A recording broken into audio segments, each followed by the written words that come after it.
Channel కి స్వాగతం. హైదరాబాద్ లోని రవీంద్ర భారతిలో రాష్ట్ర వీరశైవ లింగాయత్ లింగ బలిజ సంఘం యువజన విభాగం ఆధ్వర్యంలో నిర్వహించిన ప్రతిభా పురస్కారాలు 2026 కార్యక్రమంలో ఈ రోజు ఘనంగా జరిగింది. తెలంగాణ రాష్ట్ర నలుమూలల నుండి వీరశైవ లింగాయత్ లింగ బలిజ సమాజానికి చెందిన ఎస్ఎస్సి పరీక్షల్లో ప్రతిభ కనబర్చిన విద్యార్థులను ఈ కార్యక్రమంలో ఘనంగా సత్కరించారు.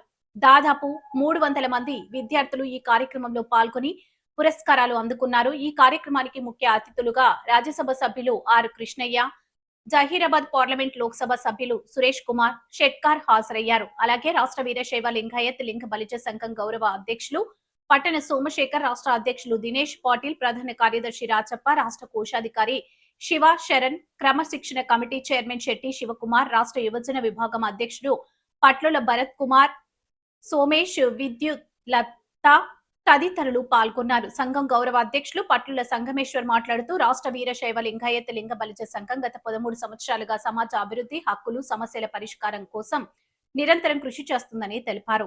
వీరశైవ లింగాయత్ లింగ బలిజలను బీసీ జాబితాలో చేర్చే అంశంలో సంఘం విశేష కృషి చేసి విజయాన్ని సాధించిందని, అలాగే ఓబీసీ జాబితాలో చేర్చేందుకు కూడా నిరంతరం పోరాటం కొనసాగిస్తున్నామని పేర్కొన్నారు. రాష్ట్ర అధ్యక్షులు దినేష్ పాటిల్ మాట్లాడుతూ యువత సన్మార్గంలో పయనించి ఉన్నత స్థాయికి చేరుకోవాలని, వారి అభివృద్ధికి సంఘం ఎల్లప్పుడూ అండగా ఉంటుందని తెలిపారు.